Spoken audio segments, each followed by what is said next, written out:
हमारे साथ विभूति झा अमेरिका से जुड़े हुए हैं। विभूति जी, क्या लग रहा है डोनाल्ड ट्रंप इस नीति पर वाकई विचार करेंगे? क्योंकि कैरोलिन लेविट अभी कह रही है डोनाल्ड ट्रंप के दिमाग में चल रहा है, लेकिन अभी उन्होंने इसको पूरी तरह लागू नहीं किया, वो खुद बताएंगे। देखिए सुचरिता जी, आपने बहुत जोरदार आवाज में कहा कि खर्च कौन उठाएगा, राइट?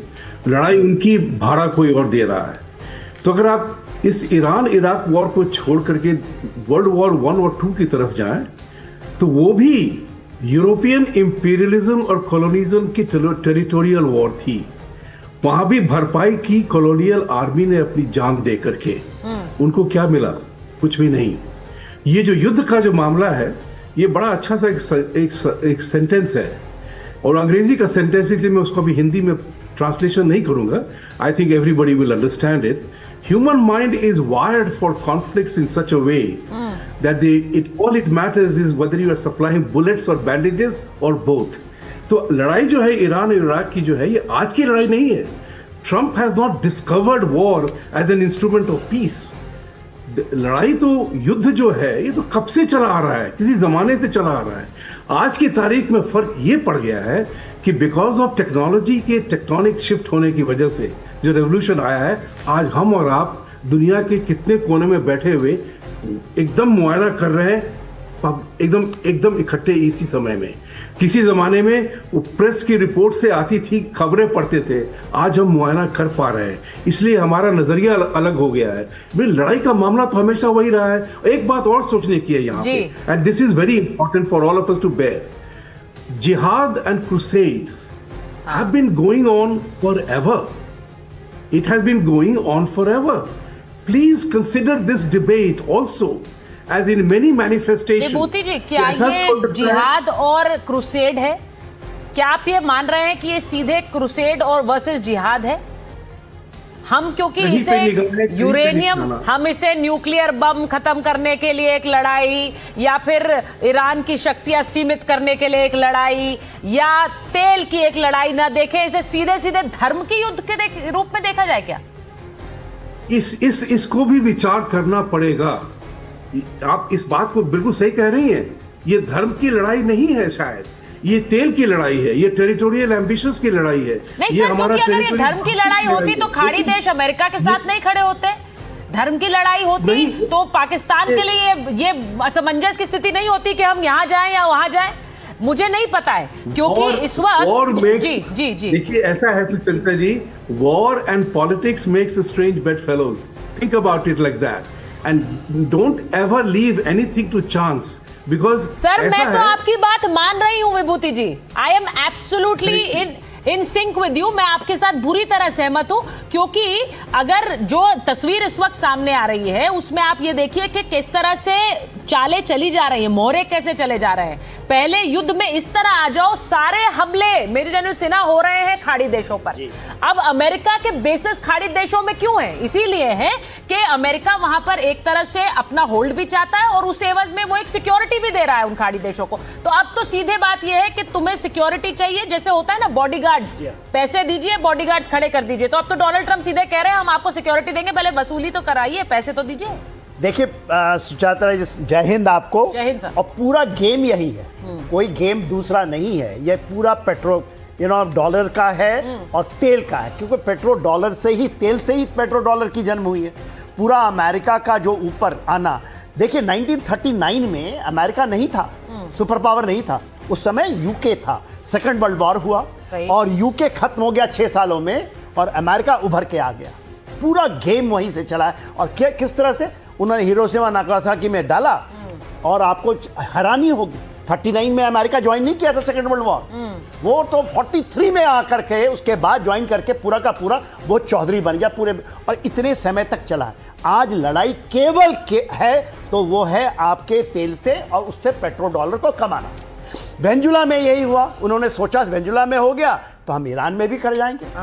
और आज के दिन में यदि आप देखें, ये जितनी कार्रवाइयाँ हो रही हैं जिसमें चाहे स्ट्रेटजिकली मिलिट्री, उसके अंदर में यही है। और दूसरा जो उनको पास है, 30 से 40 ट्रिलियन डॉलर का स्टेट डेट है। वो कहते हैं ना, make the America great again. वो कहते हैं वेनेजुला से कर लेंगे, कुछ यहाँ से कर लेंगे, again we emerge for some time.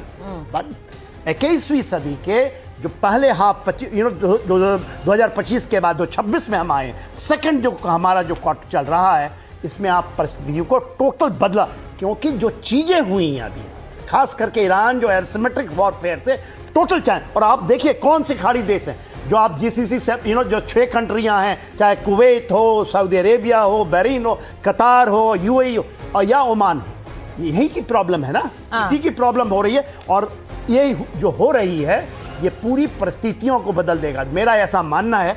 America के पास ना तो कैपेबिलिटी है ना कैपेसिटी है। State of Hormuz, state of Hormuz का क्यों मुद्दा आया?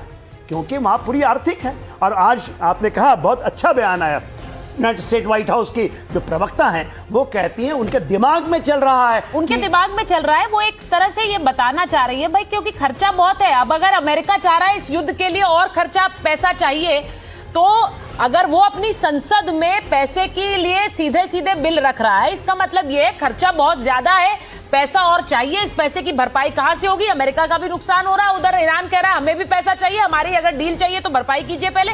कौन लाएगा ये पैसा? सीधी बात ये है रिजवी साहब, अगर आपको मेरी आवाज आ रही है, मैं क्योंकि ये अमेरिका ने जो कहा कि पैसा दीजिए, अब क्या ये ईरान ने एक शर्त रखी है कि हमें पैसा दीजिए, अगर आपको ये डील करनी है तो हमारी भरपाई कीजिए, तो क्या अब वो बाकी खाड़ी देश मिलकर आपकी भरपाई कराएंगे?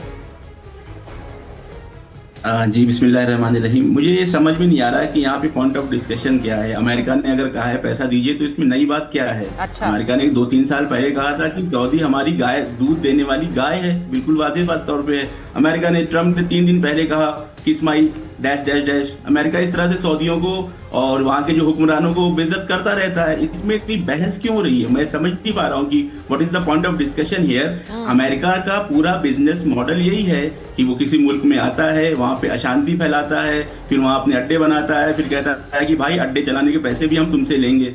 तो ये उनका मॉडल है, वो इसी पे काम करते हैं। इसमें कोई नई बात नहीं है, ट्रम्प ने कोई नया काम नहीं किया है। अमेरिकन रिजीम इसी तरह से काम करती है। तो मुझे समझ में नहीं आ रहा है कि इसमें इतना हल्ला क्यों है। वो जो उनका काम करने का तरीका है, जो उनकी पद्धति है, वो उसी को आगे बढ़ा रहे हैं। अपने पुराने जो, नहीं तो यहाँ पे यूएस बेसेस बनाने की जरूरत क्या है? यहाँ पे आपने क्यों यूएस बेसेस बनाए हैं? यूएस बेसेस बनाए हैं कि गल्फ स्टेट को सिक्योरिटी देंगे। आप अपनी यूएस फोर्सेस को सिक्योरिटी नहीं दे पा रहे हैं। 40,000 US forces Dubai, Qatar, Bahrain, Kuwait के होटल्स के अंदर छुपे हुए हैं, सिविलियंस इलाकों में छुपे हुए हैं। कौन सी सिक्योरिटी की बात हो रही है? अरब देशों को समझना चाहिए कि भाई यूएस के अंदर वो ताकत नहीं रह गई है कि आपको सिक्योरिटी दे दे। तो मेरे लिए कोई ताज्जुब की बात नहीं है। और जो ईरान कह रहा है कंपनसेशन, ईरान के ऊपर हमला हुआ है, अंतरराष्ट्रीय कानून के खिलाफ वर्जी में हमला हुआ है।